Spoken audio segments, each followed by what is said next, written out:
There's a place in the woods called Aspen Ridge. This is where we call home. We are the Popple People. Welcome to our channel. Thanks for stopping by.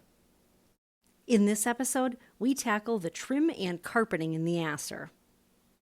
First, though, we had to get this old bookshelf out of there so that we had room to work.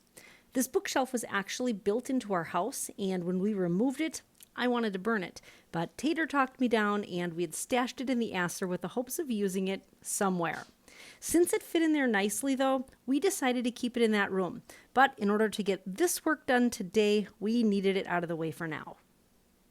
The first thing that we needed to do was get the top pieces of trim up. It's not really crown molding. It's 3/4 inch by 3/4 inch strips, and it's just to hide the seams around where all the shiplap comes together. So we needed to get that stuff in first.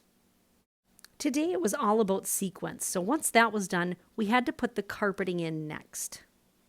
So we had this carpet remnant left over from when we did our 3 Seasons room. It was too good to just throw out, so it's just been sitting in our garage waiting for the right occasion. And it's just about the right size for this room. This carpet piece is actually the chunk they cut out where the hot tub went. So since this is indoor-outdoor carpet, it's perfect for in the ASSR. Now, all that being said, we've never laid carpeting before, so this is another first for us.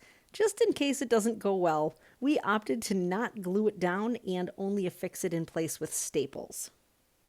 To be honest with you, we didn't have all the right tools for this job. We just kind of worked with what we had here, so it was sketchy at best. Like you'll see Tater cutting the carpeting with the scissors. Not recommended. That really only worked well for trimming the little fiber clumps, but it did not work well for cutting off the excess carpet. Working around the doorways was tedious, and this part probably took the longest overall. There was just a lot of trial and error. Cut a little, see if it fit, then cut a little more.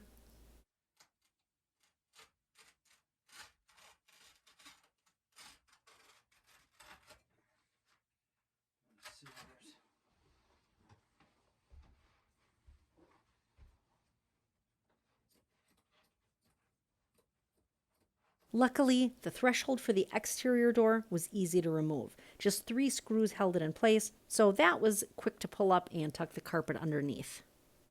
So between the doorways and then the corners, those were a little wonky too.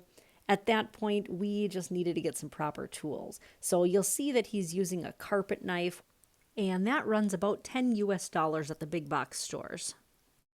We also ended up picking up a cheap knee kicker that was $25, and honestly, this was worth every penny. Even if we only used it this one time, it really helped to smooth the bumps out of the carpet. It was like $35 to rent one, and we'd have to make 2 trips to town to pick it up and return it. It was $25 to buy a cheap one. Even if this is the only time we ever use it, we have no regrets on picking up a knee kicker. We definitely got our money's worth out of it. Just by using that, we were able to stretch about another inch out of that carpeting. Our advantage here was that we just used rough cut shiplap boards for the walls in the ASSR, so it's a pretty rustic room, which means Tater was able to simply make the cuts with the carpet knife right up against the walls, with no worries of damaging anything. And then to fasten the carpet, we opted to just staple in place. We started at one end and just worked our way across the room. Everything considered, it looks better than we thought it would. For a couple of amateurs who've never done this before, it was a lot of diddling around, but the end result turned out okay.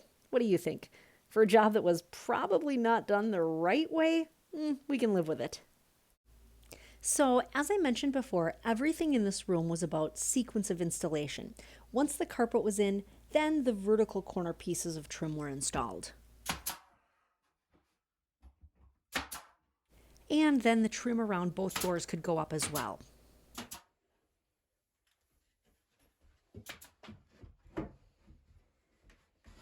So you might have noticed that the bottom of this one wall isn't quite finished yet.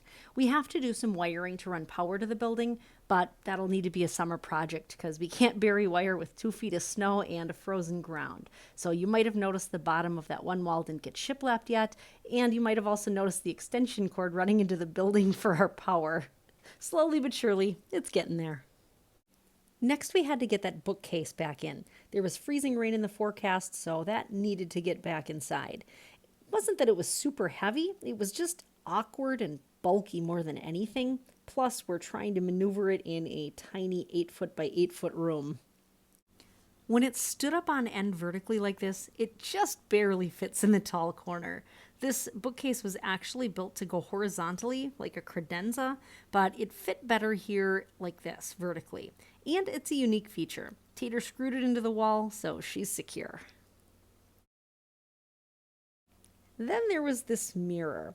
I had picked it up a few years back. The price was right and it was free, and now I see why they were giving it away. It was a debacle to install. And finally, I got this cool old telephone from my aunt when she was moving a few years ago, and I thought it'd look kind of neat on the wall here by the door. So we decided to roll with the old telephone thing as a conversation piece in the ASSR. Well, it's not quite done, but it's 95% of the way there. So let's take a quick peek.